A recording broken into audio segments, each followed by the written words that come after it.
How y'all doing? What's up, everybody? Welcome back to King of the Tops. And today, we're going to have a conversation that all my conversations make people feel uncomfortable. That's the whole purpose. I like to have uncomfortable conversations. We about to talk about the difference between standards and insecurities. And trust me, a lot of people got the two confused. Now, before anybody gets mad or get a little ruffled, let me say this. Having standards is healthy. You should have standards. You should know what you want. You should know what you deserve by all means. And you should have boundaries as well. There's absolutely nothing wrong with that. But somewhere along the way, some people stopped having standards and started building requirements around their insecurities. So let's get into it. There's a big difference between standards and insecurity. See, a standard is I want somebody who communicates. That's reasonable. I want somebody who has a job. That's reasonable. I want somebody who's respectful. Reasonable. I want somebody who's emotionally mature. Reasonable. But then some people start saying things like, I won't date anybody under 6 feet tall. What? I won't date anyone who drives a certain car. What? I won't date anybody who lives in a certain neighborhood. What? I won't date anybody who makes less than 6 figures. What? And then wonder why you're still single 6 years later, okay? Because sometimes what we call standards are really just status symbols. And those aren't the same thing. Let's be honest, okay? Some people don't want a partner, and I've been saying this through all my videos. They want a trophy to make them feel good. They want somebody they can show off on Instagram. They want somebody who can make them look successful. They want somebody who makes them feel validated. And if we being real, that's not a dating preference. That's insecurity wearing designer clothes. And here's another one. Some people say, I only date masculine men. That's your preference.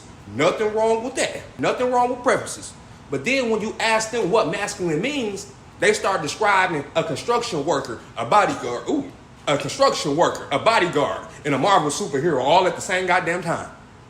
And the whole conversation starts sounding like less of a preference and more of unresolved issues. Because confidence doesn't have a look. Leadership doesn't have a look. Strength doesn't have a look. Some of the toughest people I've met were quiet.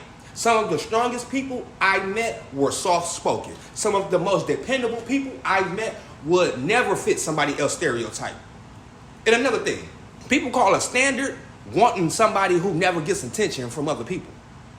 Oh, y'all know the type. You don't want them posting pictures. You don't want them going out. You don't want them having friends. You don't want them talking to anybody. You basically want them sitting in the house like a hostage. That's not a standard. That's fear. Because if somebody gonna cheat, they're gonna cheat in the fucking way. You can't stop them from cheating. If somebody gonna be loyal, they're gonna be loyal. Ain't no stopping that shit. Ain't no controlling that shit. Trying to control people is not security. It's insecurity. And here's the big one. A lot of people say, I know my worth. And look, I love that. Everybody should know their worth. But sometimes I know my worth really means I expect everybody to meet my expectations while I work on none of my flaws. Let's talk about it. Because self-worth isn't just about knowing your value. It's about also being honest about your weaknesses. It's being willing to grow. It's being willing to improve. It's being willing to acknowledge your imperfections and working on them. It's being willing to ask yourself, what kind of partner am I? Not just what kind of partner do I want? See, mature people ask both questions. Immature people only ask one. Now, before somebody twists my words like a pretzel, I'm not saying lower your standards. I'm saying examine them. Ask yourself, is this really a standard or is this a fear? Is this actually a boundary or is this insecurity? Is this protecting my peace or is this protecting my ego? Because a lot of people are blocking their blessings trying to avoid being hurt. And in the process, they end up rejecting good people for bad reasons. At the beginning of the day, standards should help you find healthy relationships, not impossible ones. Look, this is the King of the Tops, and remember, there's nothing wrong with having standards.